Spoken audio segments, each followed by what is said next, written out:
Right, welcome back to the channel everyone. So this is the first video I've recorded since doing the live with Willie on Sunday night, and I've got videos coming out, but that was recorded way back in November. The live was just absolutely hilarious. I've never done one before. We didn't have a clue how it's going to go. It was really surprising how many of you guys signed on to the live. We were thinking it'd be about 30 people if we were lucky. We thought that would be good. We were happy with that.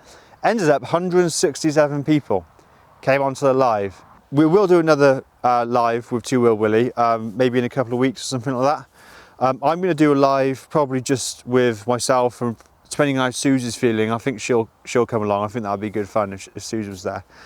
I don't know guys, what do you think would be good to do a live about? You could just have like a question and answer session where people just ask stuff that we just sort of react to it in real time and just try and give some opinions about the bikes and the experiences and all the stuff that we've done on the channel.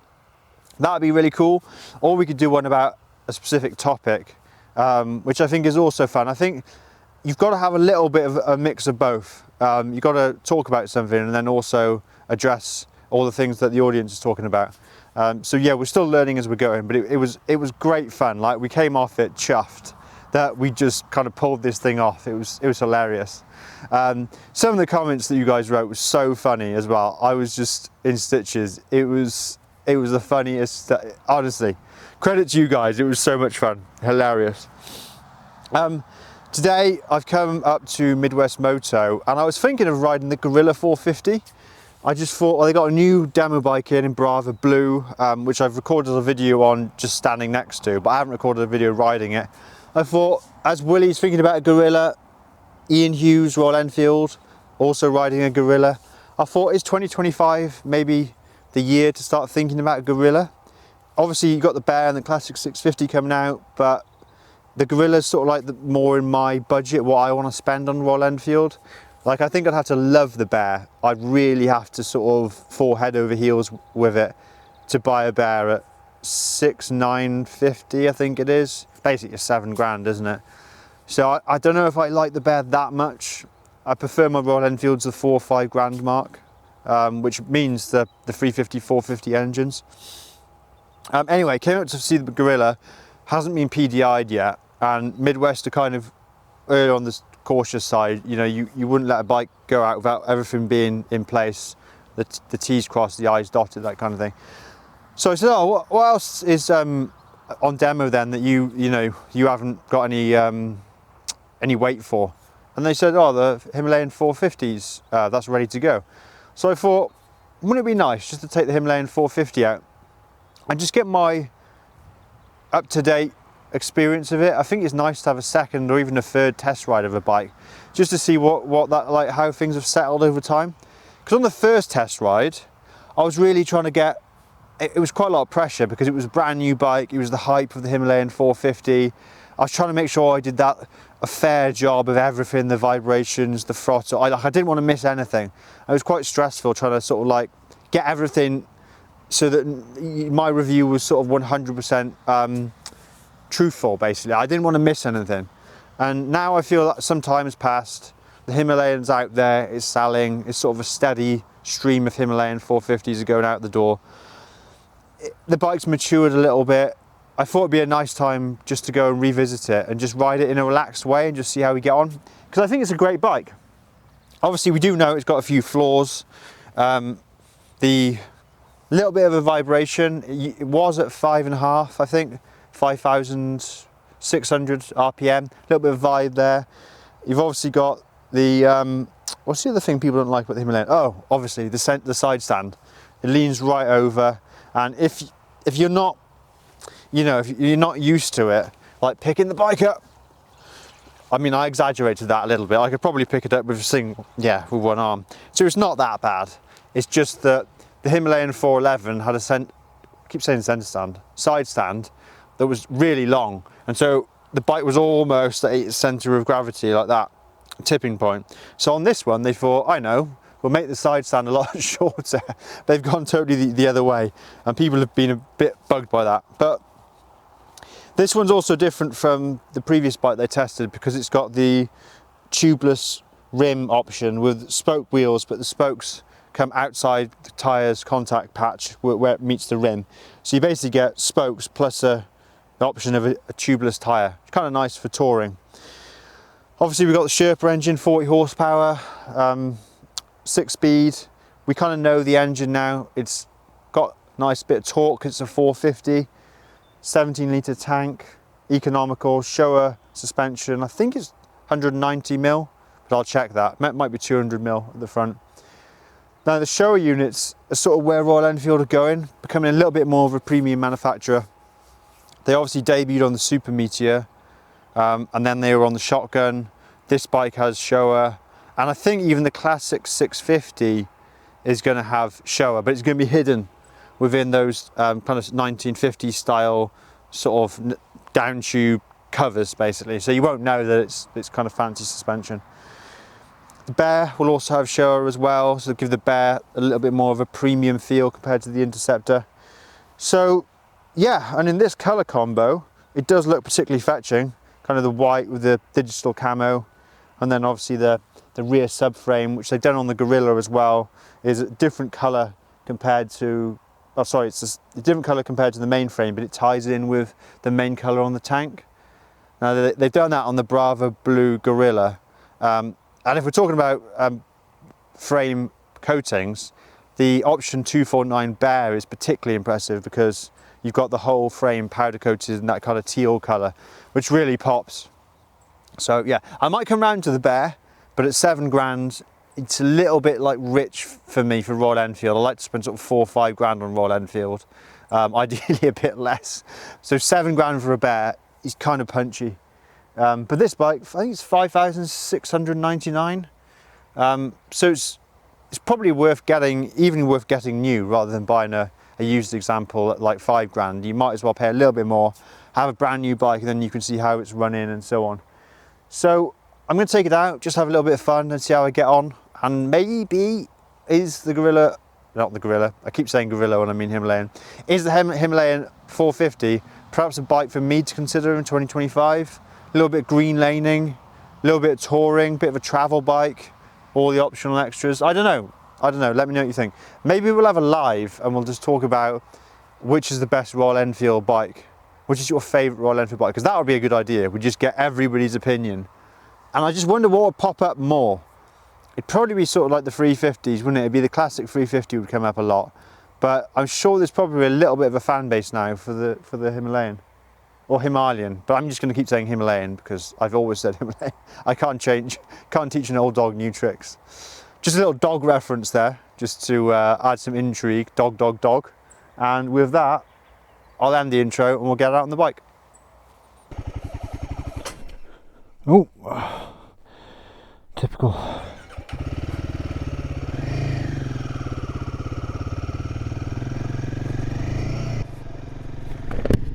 Right, so I'm back out on the 450 Himalayan.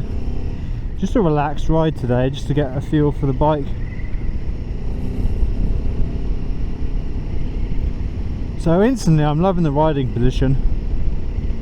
Just that lovely sort of adventure bike ride where you just feel that you could sit on the bike all day and not be discomfortable, not be uncomfortable.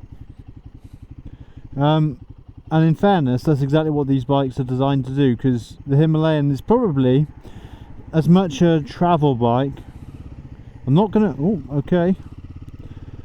Thank you, buddy. Cheers.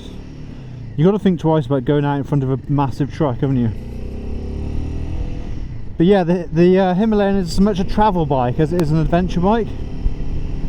And I think that's one of the things that people probably don't realise it's something that they could do with.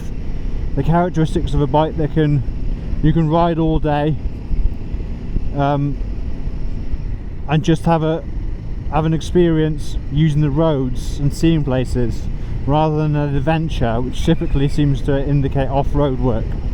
But a travel bike is a bike that actually could be what most people want, but they think they want an adventure bike. I think the Himalayan 450 is a little bit, it struggled a little bit because the 411 owners are so I mean, Royal Enfield have kind of created a problem for themselves, because they created a bike in the 411 that people were so fanatically loyal to. Yeah, it's got 25 horsepower, agricultural motor, 5 gears, but people are just so loyal to it that they won't give up their 411s and transfer over to 450s. It doesn't really help that the 450 is so different to the 411 in style. You know, obviously you got the TFT there, the engine characteristics are different as well, so it's really a problem that Royal Enfield have created for themselves, that people love the old bike so much it's hard for them to move over to this new incarnation of the Royal Enfield Himalayan. Dog at Dunley. I have to go in there for some food one day. What I'd love to do, it's 3 o'clock now, I would love to ride this bike for like an hour and a half, but it's going to be dark by then, so I think I'll just take it out for as long a ride as I can, and just see how I feel after it, really.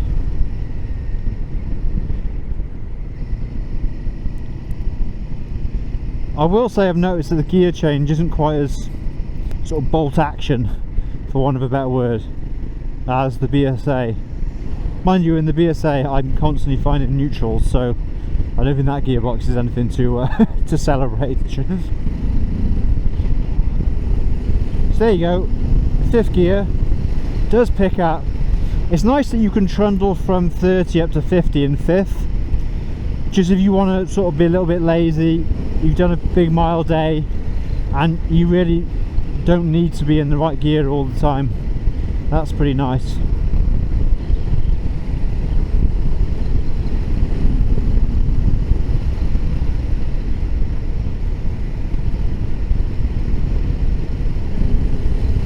Yeah, as soon as you roll back on the throttle, you've got a kind of pleasing surge.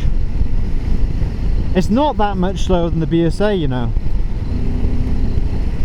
BSA is 650 cylinder single, this is a 450, but in the real world I don't think this is that much. Maybe there on the roll on, up the hill with the torque.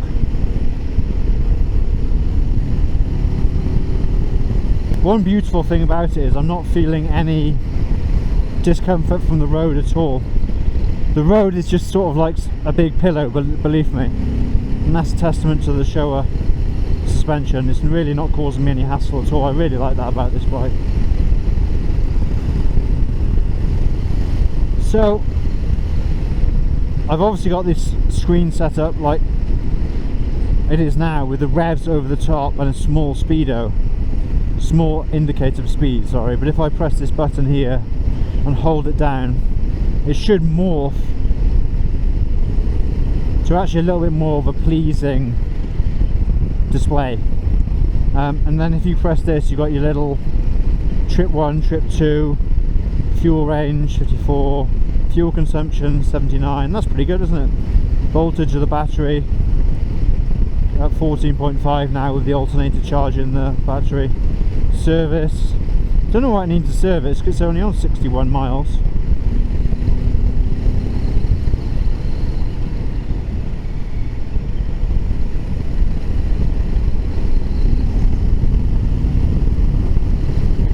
Yeah, it's a nice bike, to be fair. And for me, these days, I'm all about the comfort. So a bike has to take on everything you can throw at it and not put your back out and not like stretch your arms, like it just needs, and not bend your knees up into your armpits. It just needs to be, and not shake your fillings out. I'll get there in the end. It just needs to be a comfortable ride.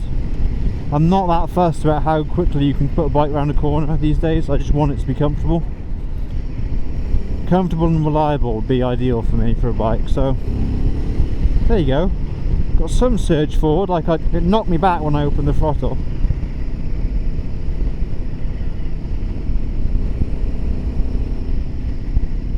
So I could really get on with a Himalayan 450, I think, as a travel bike. I'm thinking, could I go down to Spain, ride around the Picos on this? And the answer is most definitely yes. Go on then, this is the spot. Let's just do the little throttle indicate so people are aware what I'm doing. So that's 6 miles an hour. It's that on off that you want to test. Very smooth today, isn't it? Car coming now, so I'll speed up. But to me, that didn't show any sign at all of a snap when you go from closed throttle to open throttle. I mean, obviously if I want to make it play up, I can. But it does feel smooth. Royal Enfield very rarely screw up the fueling on a bike. I haven't known a bike that they've had that's jerky on the throttle. It's just one thing they seem to do well.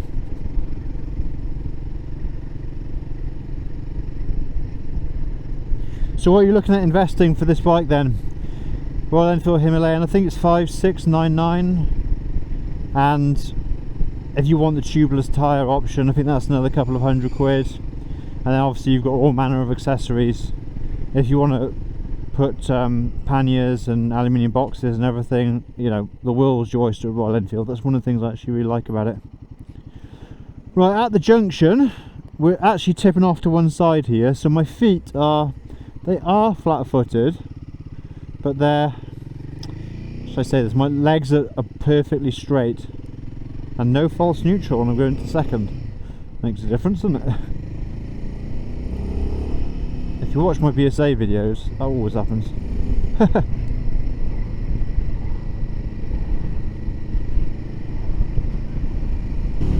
It's got plenty of power to be a travel bike, hasn't it?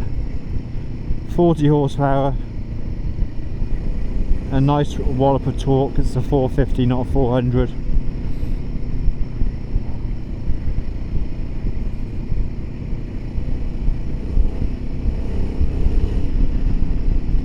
Now I think from memory the vibey area is about 5,600 RPM, so let's drop down a gear into third and then I'll try and get it up there.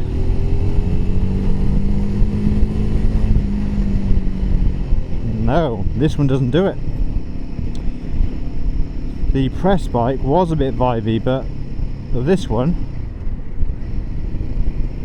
seems a bit different, and it's not fully run in yet either. It's 63 miles. Needs to do almost 10 times that or 20 times that to be fully run in. So interestingly, the production bikes don't seem to have the vibe. I wonder if the Gorilla's the same, because that is a turn up for the books. Seat's nice and comfortable, nice reach to the bars, legs are neutral, everything you kind of want and hope for a bike that you're going to ride 200-300 miles a day potentially. I mean, a small capacity travel bike, what is not to like? What is not to like about this? And if you think about something like this versus the Triumph 400X Scrambler, the CF Moto 450 MT. Now, I think the Triumph's cooler, the CF's probably got more trinkets, but if we're honest, Royal Enfield's got the reliability, the dealer support, and it might not be as sort of sexy as those two bikes, but if you did want to do big miles and have an adventure, I hate to say the word adventure, but if you wanted to go travelling by motorcycle, would this be the bike to do it? Like, would this be the thinking man's choice? They always used to say that Alpina was the thinking man's choice and the M3 or M5 was the hooligan's choice. And maybe this is the case. Maybe this is the Alpina of the motorcycle world.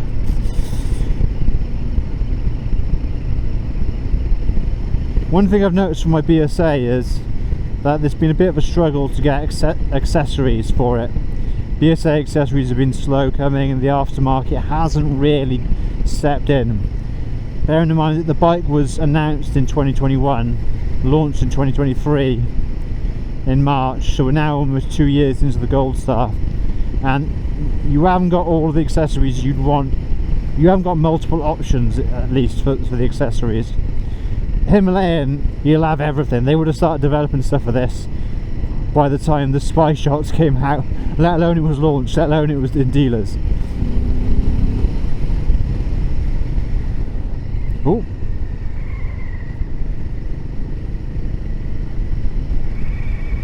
should be careful here. They got a Ford pickup truck right behind me, so let them get past and then we'll continue waffling. Always puts me off when someone's right up behind you.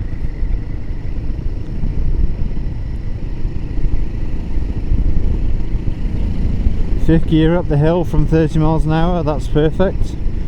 It's exactly what we wanted.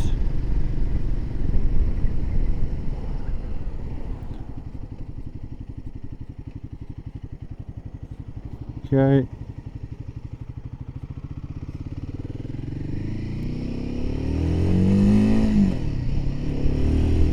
Right, the pickup truck has now gone past.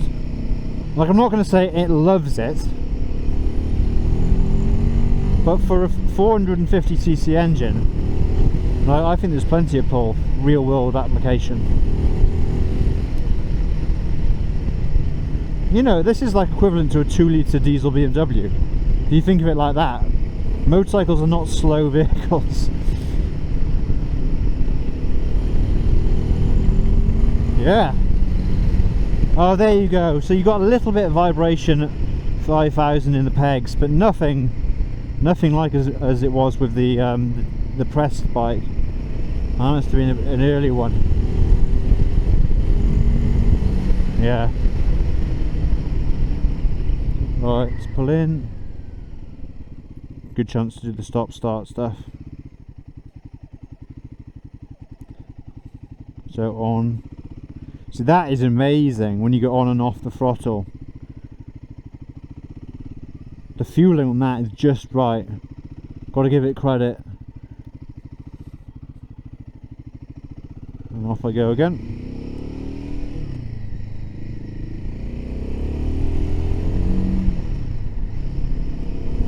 Don't come out, don't come out. Luckily I got that bright LED shining forward so people can see me.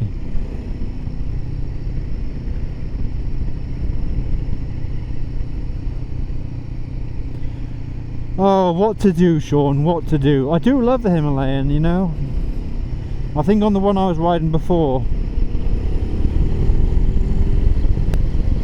yeah, seemed a little bit less refined than this production bike. I don't know if that's true, I don't know if anything about the technical details of the fuel map, but it's just a gut feeling.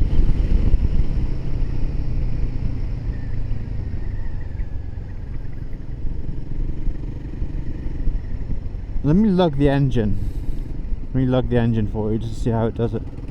Yeah, you see that clatter? That's when you're in fifth and you go below 30 miles an hour. It does not like it.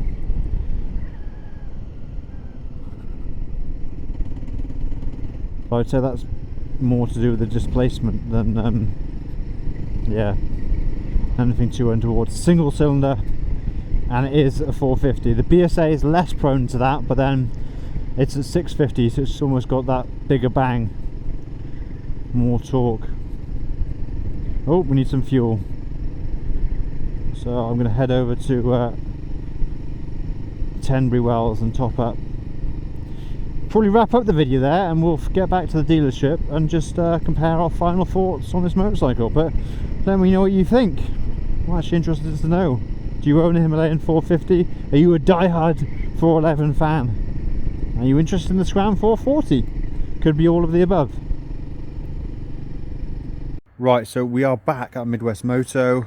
Himalayan 450 conclusions. Well, I'm chuffed that I took the bike out again. It's probably now 8 months, 9 months since I last rode the 450, and this bike, this demo bike here, has seemingly no or very little vibration in the 5,000, 6,000. I did get up to 70 for a bit as well, and I think that if you can cruise at 70 miles an hour without any discomfort, then it's a great bike for traveling. I mean, just thinking, you could take this bike down to the Picos, have all the aluminium boxes, center stand, tubeless wheels, heated grips, pan guards, crash protection, and then you could do a little bit of off-roading. It's almost the perfect travel bike. You might want to change the tires out depending on what you're doing, but the 21-inch front as well. It's a really good bike for small capacity adventuring.